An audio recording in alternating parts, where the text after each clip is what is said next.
Welcome. This is the monthly Zoom Q&A, and we are fresh off of a big, vacation from VBL over the summertime, and this is the first one back in the fall. My name is Allie, for those of you that I haven't seen in a while, and I am a mediator and love doing values-based living stuff.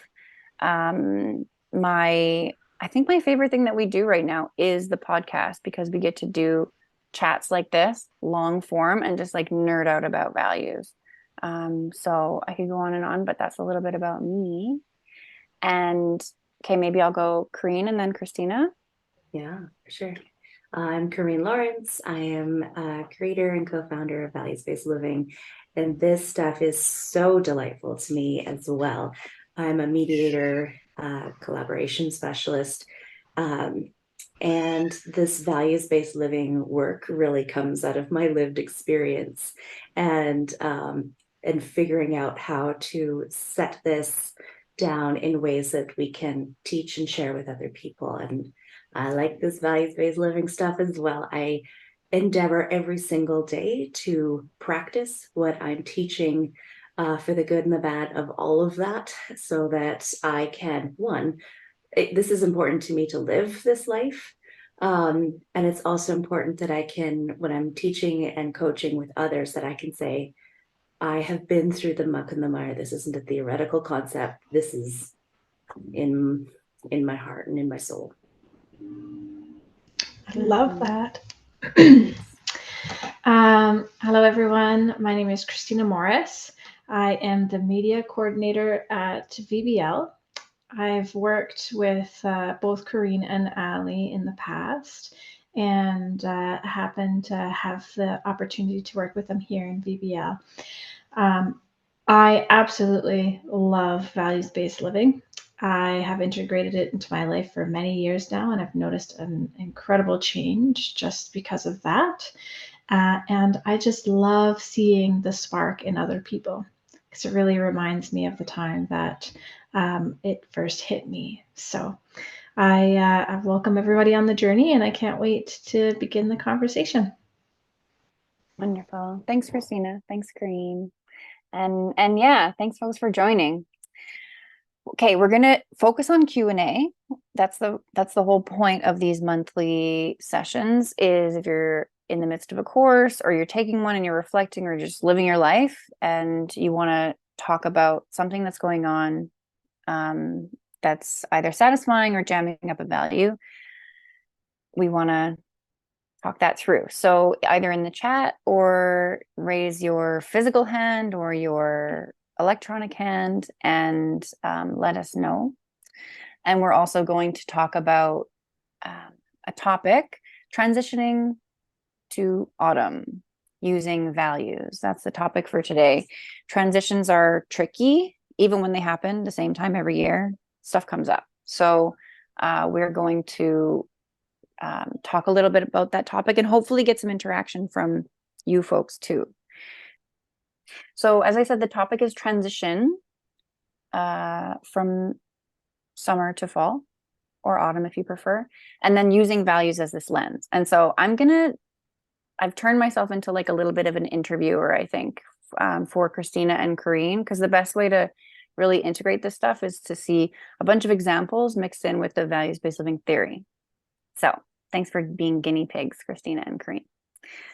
So my first question is just a starter piece. Like, what do you know so far about yourselves around what values are met for you in the fall? And another way of asking that is like, what do you love about fall? And maybe Corrine, I'll start with you. Yeah, absolutely. And I'd love it if folks on the call puts in the chat too, like, what do you love about fall? And if you can connect it to your values, 10 points to Gryffindor. So for me, living in the Northern Hemisphere, we're moving into this transition. Folks in the Southern Hemisphere moving from, winter into spring. And for us, this is a time when things in nature slow down, but often in our lives, like going back to school, start to speed up. And I really love that there's this like, I don't even know, like it's the transition that I love. The moving from one to another, the aliveness in that transition and in me. I find that my connection value is one that I notice the most. Like all of my values get hit with fall because it is my favorite season. There's like sweaters and there are like cooler weather that makes your nose cold, but the rest of you is warm. Oh my God, I love that. I love birds. So it's like the migratory season starts. The leaves start to transition and turn. The sap starts to move and you can smell it. The crinkling sound of the leaves. Like Gavin, you've gone for walks with me where I would just veer off a path and start swishing my feet through the fallen leaves just for the pure joy of it. Like, no, keep talking. Don't mind me. I'm only 5 for a moment.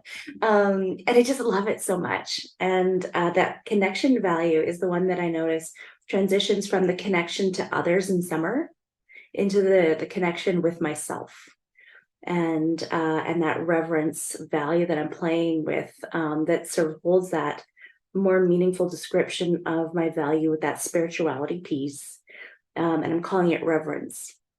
And that reverence really gets a ton of my focus and attention. So, and pumpkin spice lattes. Let's be honest. It's the savory flavors are like in season again. They're cool again. And that's my jam. I love that stuff. Wait, and what value is satisfied by pumpkin spice lattes? All of them. Check. Right down the board. Totally. Yeah. Okay, thanks, Kareen. And then we'll go to Christina. I see another person has joined. Erica, welcome. We're jamming out on our topic of transitioning to autumn using values. So you're welcome to chime in or be an observer or type in the chat. Oh, there's another person joining too. How many times am I going to say this, I wonder? As many as it takes. Yeah, I put it in the chat as well. But I think it's a really nice, welcoming thing to do to like express that out loud, to invite that connection. But you're right, it can get a little redundant. Yes, I'll just say Amadita. Oh, they're joining. I don't know if she can hear me yet, but Amadita, if you can hear me, welcome. Thanks for joining. So Christina, what values get satisfied for you in the fall? What do you love about the fall? Well, it's really hard to just answer one thing because fall is also my favorite season. One thing that really stands out to me is my values of accomplishment and service get met in the fall. And that's because I'm a gardener. I love to garden all sorts of different vegetables. And I actually bring my daughter, she's 4 years old, with me. And she loves to come harvest all the veggies and stuff with me. So you get that sense of pride, that sense of accomplishment that, I grew this from a seed. And then we also love to can. So I get my kids involved with that and my husband, and we, can spaghetti sauce and salsa and applesauce and apple juice and all that stuff. And then we're set for the winter until next fall. And so that's where that service comes, because one of my top values is service, and being able to provide for my family in that regard really hits home for me. But yeah, I also love the comfy, cozy sweaters and getting, that comfortableness. Like Kareen was just saying, you get that little crisp air and all your big fuzzies come out. I also love school. My daughter is now starting preschool, which is a really big transition for us and for her, but she has that excitement. So that touches on the values of connection and growth. She really wants to learn. She can't wait to make new friends and meet new teachers. And that was exactly who I was. So seeing that part of me in her also makes me really excited. Yeah. Wow. So many beautiful things. And funny that we've got 2 for 2. You both love fall. It's your favorite season? It's funny. Like, I feel like if we polled the world, if we polled North America, I don't know how many people would say that. So really interesting, which leads to the second piece of this, which is it's which is something about how we can feel pressure to conform in a million different ways. But if we do things a certain way, or we prefer to do things a certain way, and we see other people not doing it that way, there can be a little bit of like a dissonance. Maybe sometimes we don't care, but sometimes we really do. And so this other question is kind of gets a little deeper into the juice, which is how do each of you notice that you feel pressure to conform in this transition to fall? This one is interesting. It feels new, but it's actually like a 20-year path for me. I use the Celtic calendar for my cycle of the year. And so for me, my New Year's Eve and my New Year's Day is October 31st and November 1st. And it was an interesting little experiment where I actually found that it deeply changed the reaction I have to fall. And also my body's reaction, my mental reaction around seasonal affectiveness disorder totally shifted when I started to move in this new cycle. And so on purpose, I do like Halloween, I hand out my candy, right? And I do all of those things. And then I shut that down at 8 or 9 o'clock when the last of the kids come around. And then I start my new year of what have I learned? What is my next season going to be? And it has a lot to do with this beginning the year in the beginning of winter. So we begin in the darkness. That is where we begin. And then we have a birth in the spring and then move through the height of the summer. And then we move into the fall and we rebirth again. But I really enjoy this conscious on purpose moving into the darkness with my intentions, with my let's stop being so extroverted. And I'm an ambivert, so I live right. Let's stop that. We need to. There's a certain amount that our society demands, but I don't talk about that very often. It's irrelevant to how I actually show up in the world. It's completely like I still do like January 1st kind of celebrations. That's always fun, but that's also it's more of a reminder because I've got a quarter of the year where I'm just checking in. And so it's like a refocus moment for me instead. So that's a little outside the cultural norms. And I found it difficult at first to be able to stand in that space. It's easier because it's not like an out loud thing. But I'm only now in the last maybe 5 years being able to talk about it with a casualness and without worrying that people are going to think I'm weird or whatever that story is, that is irrelevant and it's not impacting me. So that's the standing outside, and that's like authenticity and integrity of what I found works for me. Reen, I didn't like prep this question for you beforehand. So It's okay. Sorry, but thinking about that beginning bit where you were like, I want to do it this way, and I'm not seeing other people doing this as much.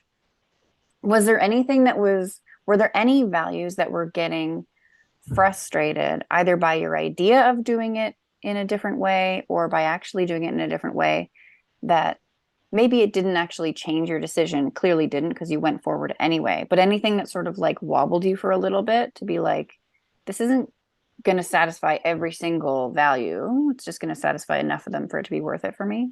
Mm-hmm. Yeah, it was a courage one. I think there's like, especially if we're going back 20 years when I first started this is a lot less talked about, and certainly not where I hung out with the folks that I moved with. And there's always this like fear of what persecution, like I use that word on purpose, like witch burning kind of persecution that I am moving with the cycle of the year. And it's such a, when you explain it, it's like, who cares? But it actually has a very deep meaning of subverting the Christian sort of North American worldview. And that comes some really deep-seated fear of being found out, and like, but for a cycle or a different government, or if I lived in a different part of the world, that would be very risky behavior. So it's a big courage of like, can I do this? Can I just make my own New Year's? And then finding out nobody cares and nobody has to know. And then that freedom that comes with it. And then the psychological, like I said, that the effects of SADS, for example, the season effectiveness disorder, being completely disrupted was so empowering, that it became, the benefits outweighed the fears. Yeah. So really like safety kind of Totally. ended up being like, there's like something in me, whether this is like, whether I can point to this tangible thing or not, there's something in me that's saying, I'm risking a little bit of like a something around safety here by doing this, but let's do it anyway. Totally. Yeah. And the main, just to summarize, like the main value for you that was the driver for going forward, courage Yeah. is the big one, but Courage was what I needed to overcome it, but that authenticity of this is who I actually am. But I didn't know that. I just had to, is this who I am, in the quest for authenticity? And then it became the anchor of, this is who I am. This is authentic. But it was a tentative inquiry with self, but it was compelling, really, really strongly compelling. yeah. And Yeah. authenticity and courage may be those the drivers for why you continue, okay? In the face of a barrier, for example. And the reverence, like to be in that cycle is deeply, like there's so much more to this than what I'm sharing, because it's a bit of a superficial like explanation of it, but like deeply connecting to nature, understanding my part in this world, and all of those like deeply layered pieces. Yeah. Does anybody else have any questions for Corrine before I move over to Christina, or anything you want to add about your own experiences around this like this experience of doing something differently than what you're seeing? Okay. So Christina, same question. Yeah, I just want to say thank you, Corrine, for being so vulnerable. That is that You guys I didn't know that about you. And I've known you for how long, and I haven't known that about you. So Yeah. no, I really appreciate that. When you were talking about darkness, it made my inner introvert scream. Like I love, that is one of the things that I love about fall, and a lot of people around here anyway, they're just sad. Oh well, now the days are going to be shorter. It's not going to be as warm out. There's not going to be enough light. You go to work, you come home in the dark. And I actually love that about fall. There's a beauty in it. And I try and share it as much as I can with my kids and my husband. But there's just that sense of hominess, and you're now creating your nest at home, and the comfort of your family. You come home to, and you just curl up on the couch, or you can actually, because my bedtime is like 8-9 o'clock, and I always miss out on the stars, and I love stargazing. I have a deep connection with the moon and astrology, and I don't get that luxury in the summertime because I can't stay up that late. So in the fall and the winter time, I love being able to, say hello to the stars and the moon before I walk in the door and shut down for the night. And so there's just that beauty that you just don't get when the sun is out. And and I like the way that you mentioned it too, because I'm also an ambivert. I'm kind of in the middle of the scale, but it's exhausting, and in the summertime, you're just constantly visiting people and you're traveling and you're way more outgoing. So this is a time period where you can recharge, reconnect with who you are, say hello to your inner self again, do a little bit more of that self-awareness piece that you don't often get because of your busy schedules in the summer. And you just get to, yeah, reset is a huge one. Yeah.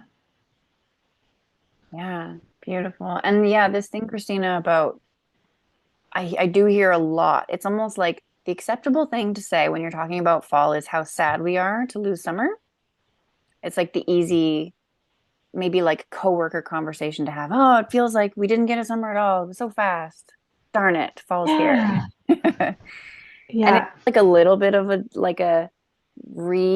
like it's almost disagreeing with that in a funny way to just be like, well, I love fall. I'm excited. Should I not be excited? I am. Like it's like a funny thing to continually introduce in conversation. Yeah. And does that feel any particular way for you when you're receiving that message and having a different message? Like does that similar question to what I asked Kareen, like does that frustrate anything for you internally having that dissonance?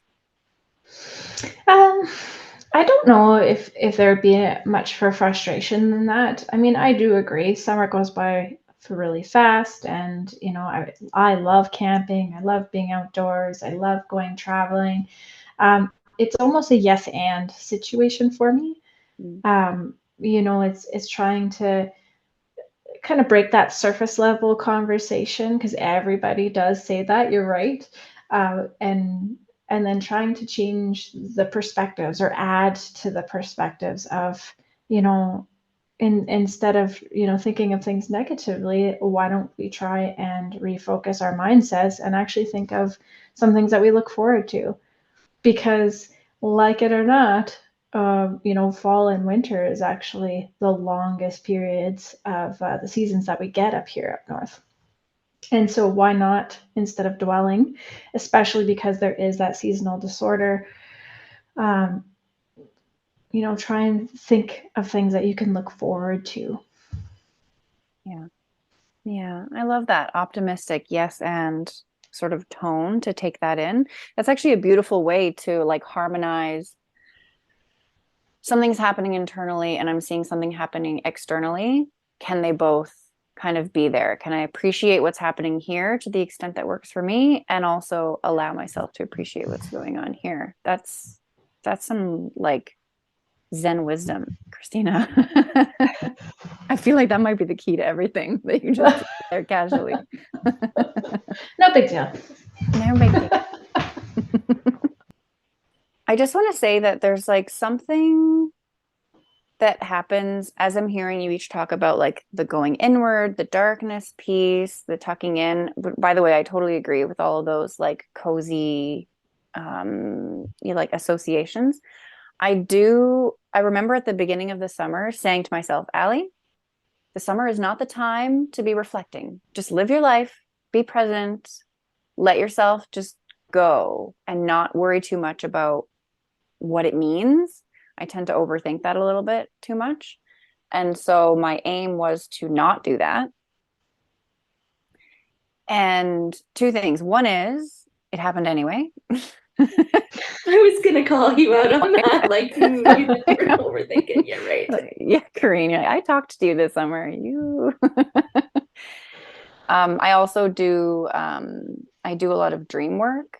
And so setting an intention for myself to be like, can we just chill with all the information I'm getting from dreams? I'm like a vivid dreamer, and so I'll do like dream analysis. But of course, I had these like huge dreams over the summer. And so, okay, I guess I have to do a little bit of stuff with this. So that's one, like I have an intention to let summer be all light and then winter be all dark. That did not work out, which is fine. um, Learning that it's not all one thing or the other. But the second thing is, I find myself just noticing, trying to figure out where is it I stand on this going inward bit, because it's not all one thing. Part of me is like excited to, oh yeah, it's been out for the majority of the time all summer. Let's now go in. But the other part of me is like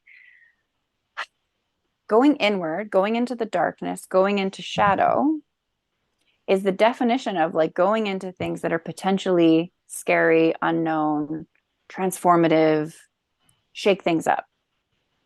And so part of me is like, I really like the way things are going. I don't want to don't mess things up too much. Like don't do any earth-shattering, I have done this work long enough to know that it's worth it, but it's not necessarily enjoyable during. There's tends to be suffering and some like throwing out of the old to make way for the new. So I do have a little bit of like foreboding about going inward could mean change. And I don't necessarily get a say about what change is needed. So, yeah, it's like the scene in the fairy tale when we're like walking into the enchanted forest and it's dark and we're like, I need to go through this because at the end there's the cottage, but there's going to be some creepy crawlies in here. And so that's how I'm feeling. Like it's going to be totally worth it. I'm probably even going to enjoy a lot of it. But the creepy crawlies that I can't see that are, you know, crawling down my little red cloak. Now I'm Little Red Riding Hood. Is yeah. There's this sense, you know, and I'm sure once it starts, I'll be like, oh yeah, I'm rolling with this. That's my hope. But it's like it's before. It's like the roller coaster is here, and we're about to like down into it. That anticipation. Anticipation, yeah, exactly. And that's an interesting piece too, around that, like, I don't get a say. I see you, Gavin. I don't get a say in what is changing. And that's like jamming up our joy of control. I think that's a big, big piece and an underlying fear that is absolutely important. Oh, I don't know why I want to say noble to acknowledge. Yeah. Yeah. Yeah, totally. The control piece. Thanks, Green. Gavin, what's coming up for you? Thank you. I love hearing this stuff because I think this is the core of what I get out of VBL. I am an overthinker. I know you were probably stunned by that, but I think that came from my childhood where I was corrected in what I was feeling about things. So the thing I'm getting out of this and out of VBL in general is I don't have to feel just one thing and it's not right or wrong. It's teasing out what I feel about different things. And I think what Christina walked through was, yes, I am acknowledging that I am going to miss the parts of summer, but there's also parts of fall and winter that I can look forward to. So I find that very valuable to put names on it and savor it, appreciate it, find meaning in it. So yeah, I think that's an important part here. Thank you. Mm-hmm. Yeah, thanks, Gavin. And this practice, if we're not used to getting our experience validated, it's such a relearning to that's why I think we hone in on this. Where do you feel pressure to conform? Because it's such a relearning if we're used to being invalidated to validate ourselves, be like, this is what works for me. Normally, when we get any clue that that's not right from the outside world, we'd second guess ourselves because we're used to valuing other people's opinion as higher than ours, other people's experience as higher than ours. But yeah, it's remembering I can do this in the way that works for me, and not one other person needs to be on board with that for that to mean that it's still really right for me. And yeah, I envy the people who grew up with a really strong sense of that, because I think when it's there. We don't even realize it's there. But man, when it's not there, it's like the death by a thousand cuts. It's all over our lives, and the practice to repattern it takes a lot of effort and a lot of work, but it's really worth it. Yeah. Wonderful. I really like that piece of, because I feel it, it's enough. It's valid. Mhm. It Yeah. doesn't need to be validated by others. And that somehow gets hijacked or subverted in the way we grow up, depending on how we grow up. But in a lot of ways, even if we grew up in a healthy family, it's still a big part of the world around us. And because I feel it, that's enough. And that is such an important piece to note, because we are, as humans, I mean, as imperfect and beautiful as we are, we are always looking for validation elsewhere. And that is such an important reminder that we need to validate ourselves and our own values and what's important to us first and foremost. Like, we don't necessarily need other people to say, yeah, I can see that. That's great. Good for you. It's important that we feel that way. Yeah. And the process, the process that we're moving through with identifying our values and then looking for ways that those are being satisfied or frustrated is that internal validation. We're looking through our self-observation of our head, our thoughts, our feelings, and our actions, and we are looking for validation within ourselves on those values. And it is a deeply profound experience that we can give ourselves. And then the radical acceptance piece that comes after, if we do find something that is disturbing the force or equanimity or whatever that is I also value that information just as equally, and I bring it in with kindness and non-judgment just as much, and I thank it and honor it, and I'm a little bit happier about my day. But that one takes a little minute.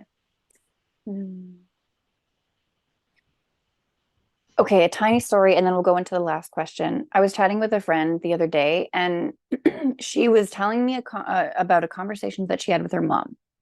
She has a hard time. Her and her mom have a tough relationship. And she was talking to me about something she was kind of trying to convince her mom of, about the way she was living her life. So that's that one sentence alone, right?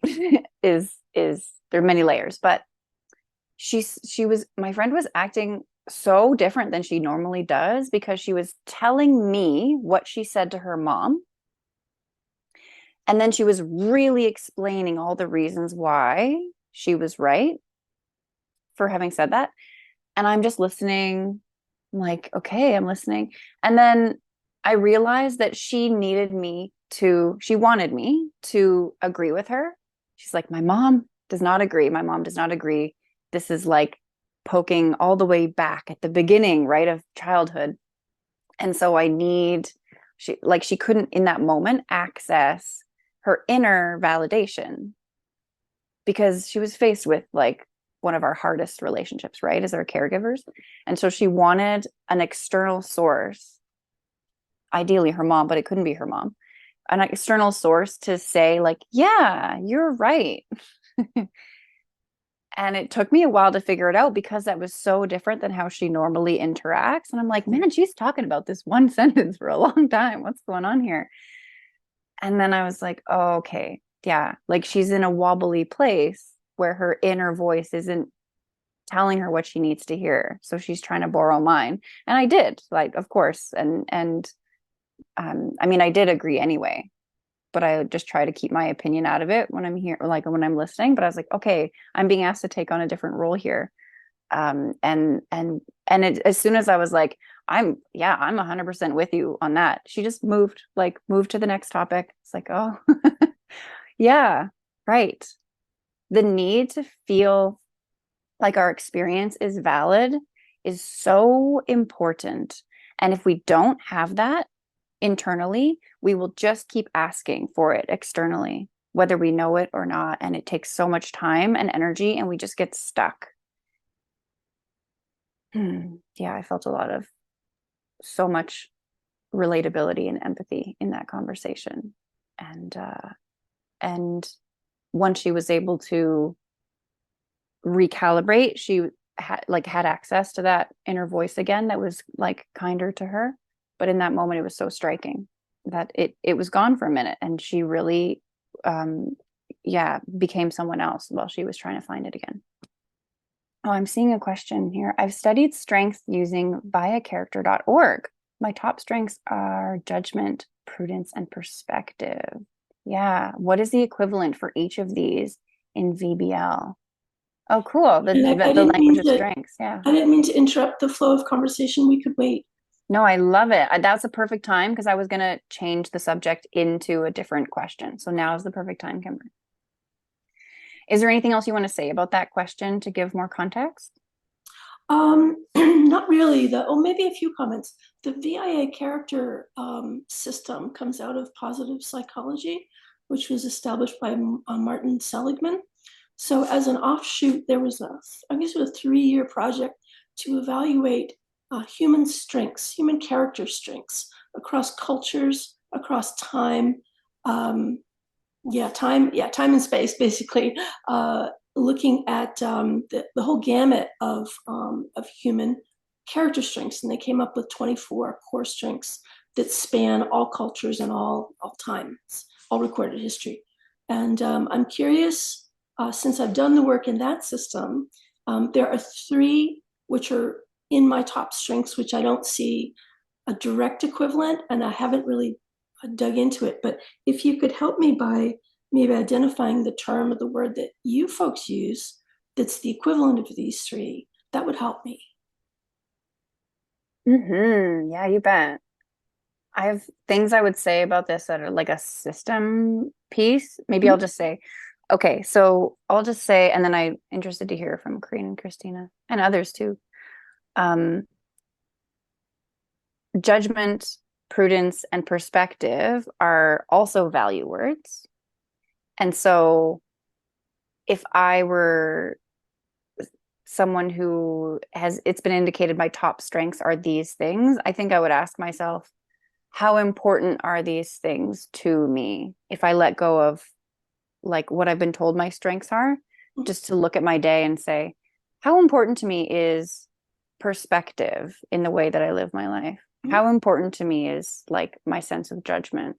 And then sort of like rank them a little bit in terms of, if I had to pick like the top 5 things in the world that are the most important to me, are those high up enough that they would rank? They are, for me. Yeah. Okay, cool. Very cool. My actual top 5 are judgment, honesty, spirituality, prudence, and perspective.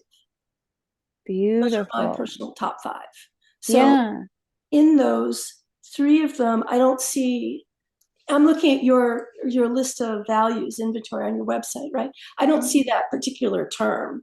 And so I'm wondering what the word is that you guys use, or if I just use these words. Oh, yeah. Yeah. Use your words. Absolutely. Because there are thousands. There are thousands of values. And there's a little section in the inventory where you can add your own. Yeah. And we're hoping, that folks do. So don't feel pressured to change the language. That's beautiful. Okay. Gavin, anything you want to say about that? Hi, thank you. And I'm curious in this because, again, I overthink, but I'm seeing the language used in this, Kimber, and I separate the things out of, are these strengths on your ability to navigate the world? Like, is this part of what gives you an accurate map of how the world works? Versus values-based living, it's kind of like, where do you want to get in the world? I see. I would say it's the former. These are kind of orienting strengths that make me different or unique from other people. Okay. Yeah. Because I need to separate those out. I'm an engineer by training, so it's overdeveloped the skills on how to navigate the world and no training at all on where to go other than follow the codes.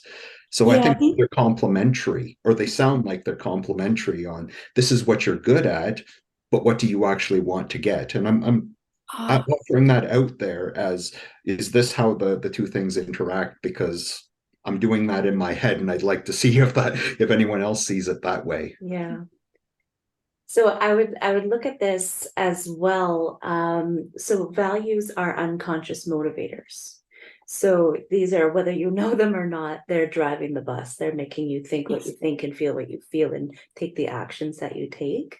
Yeah. And so there's some that we're delightfully aware of, and these are ones that you've identified and brought into your conscious mind. And they are, it's the path of this is, how does judgment show up in my thoughts, and is this a healthy way or a way that I want to work on?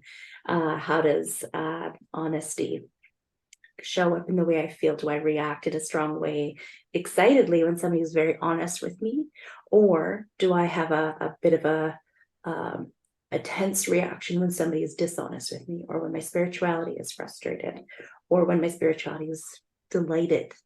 Like, and looking at those things, and what are the actions that I take to fulfill those? So I show up in the world, and I have a strong value around judgment as well. And I use discernment as my sort of neutralizing of that term as well. So where am I using judgment? Where am I using discernment? Where am my thoughts being judgmental or discerning? So if I could interject for a second, this judgment is in no way negative. No. So when I say judgment, it doesn't actually mean judgmental. No. Let me read their definition of judgment.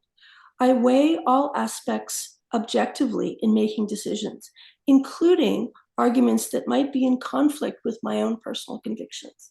So it's a kind of expansive weighing all options and being thoughtful about what's happening. It's not being critical. I'm not surprised to hear that, because for them to be a top strength and to be in that category, it has to be a judgment and holding neutral space in a neutral way. Otherwise, it'd be a negative, my top negative. But each of these values will also have when frustrated shows up as, when satisfied shows up as. And that's what we like really dive into in the VBL world, to understand and be able to hold ourselves safe with either. When my need for prudence is frustrated, that I act in a certain way, and I radically accept that that is okay, that is normal, that's part of me, and it's because my need for prudence is being frustrated, and I can do what I need to do to satisfy my need for prudence, either on my own, or to have it validated, or to find a way to be okay with that, and to move through and have it create new information about ourselves. I actually have created a deeper relationship with my value of prudence through that lovely or sticky experience. And I actually understand myself a little bit better through the lens of this value. Yeah. And the exciting thing about values-based living too is the value that you choose can mean different things to different people. You know, my value of judgment can be very different than Corinne's, could be very different or have a different meaning than your own. So it isn't black and white. There isn't necessarily a definition attached to each value. It's formed by your own experiences, your own perspectives, and truly what resonates with you. As Corinne had mentioned, what kind of jams you up in certain situations, or what really revs you up in certain such situations, that is your value. And that's the meaning behind that. So like the equivalent, based on the strengths that you had mentioned and VBL, they are what you make of it, if that makes sense. And the Know Your Values course that we've created really does let you dive deeper into that and to figure out what that meaning is. Can I just ask you, Kimber, what was it like when you completed the values inventory and you didn't find the majority of your top values in that list? Are you willing to just reflect on that a little bit for us? Oh, sure. It was just I wasn't thinking, oh, they're not there. I was just thinking, oh, there's a different term. You know, their list of words is just different than the character strength system. I wasn't thinking that there's any gap or that there's any fault or that anything is wrong. I was just thinking, oh, I just don't know what specific term they're using. Yeah, yeah. Yeah, I love that in objective like meaning that you made from that. That's beautiful. Mhm. And it reflects like a lovely like relationship with your ability to like resilience for difference or something, right? It seems like it hits a little bit on like things have landed for me a certain way and I'm not seeing that there. And you're like, oh, well, it must just be different terminology, right? Exactly. Yeah. Yeah, I And love I the think help in that. And I think that might be perspective, Yeah. considering different and relevant perspectives and using my own experience and knowledge to clarify the big picture. That may be not directly relevant, but that's one of my other strengths is perspective. I see So, that. yeah, my perspective was just, well, it's just different terminology. And these are universal human values or human strengths. So it's not that they're not going to be there. It's just that I don't know the word. It's just a different language. That's all. Yeah. Yeah. I love Yeah, and that. it almost sounds like there's a few of them in there. Like for example, when how you just said perspective and defined it, I heard acceptance in there. Mhm. You might have a value of acceptance because you're accepting all the different perspectives Yeah. and you're able to dissect them and move on with them. Beautiful. Thanks for that, Kimber. Appreciate being willing to go down that little mini rabbit hole there. Yep. So, okay, let's just spend a couple minutes before we close. I'd love to hear anything else anybody would like to say about how we're doing fall in our own way. Again, we've heard a little bit about that, but anything anybody else wants to just like move into assertively and in a celebratory way about how are we doing fall our own way this year? Anything anybody wants to share? Yeah, I think the only thing I would add is that this is a year when it's about integration of these two worlds that I live in, and being able to hold myself. The self-acceptance is there enough that I can say what I do and how I live my life. I don't need to share it with everybody. And when it does come up, if there is a rejection, I am resilient enough in that because of the journeys that I've been on.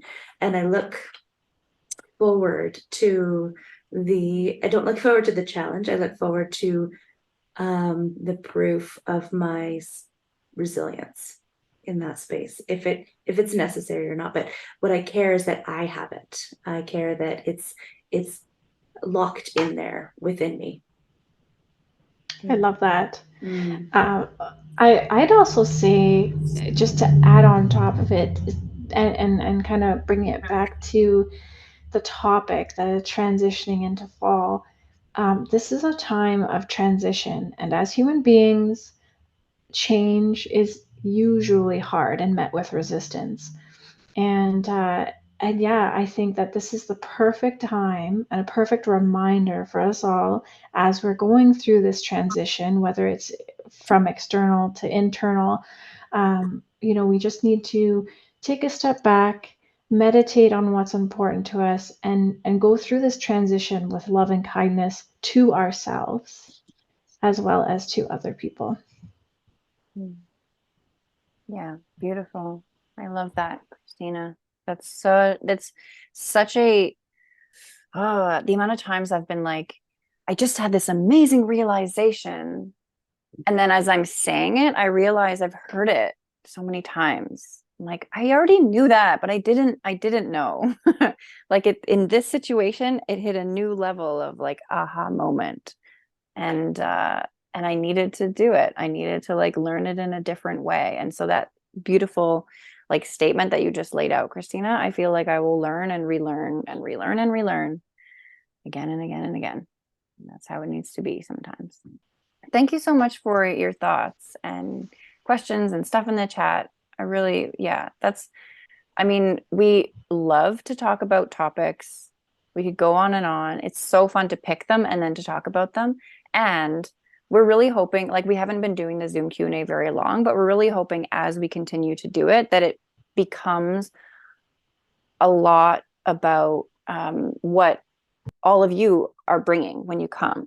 So like, if you're interested in this sort of a forum, come next time and like reflect a little bit beforehand on like, what's going on in my life that's sort of like dissonant right now. What am I struggling with?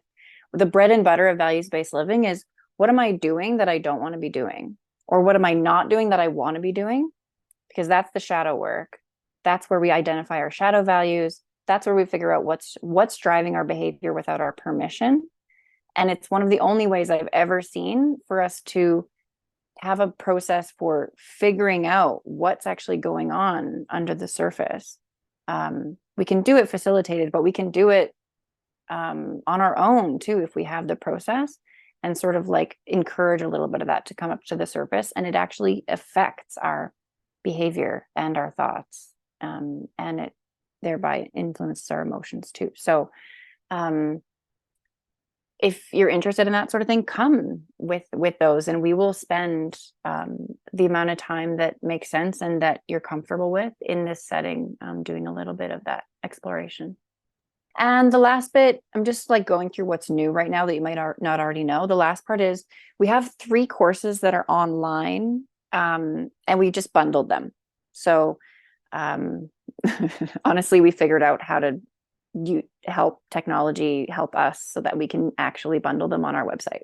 So now they're bundled, which means that they're available for cheaper than they usually are. So if you're interested in taking like a self-paced, how to get to know your values, how to learn to be more assertive using your values, and how to make decisions using them, you can check that out. It's on the website. There's a big old like fall orange banner that will take you where you need to go. And that's it. Thank you so much for joining. And you're so welcome to keep coming back. We'll see you again in a month, if not before. Thank you very much. Thank you. Take good care. Have a good day, everyone. Thanks for all you do. Yeah. Cheers. Thank you. Bye-bye. Bye for now.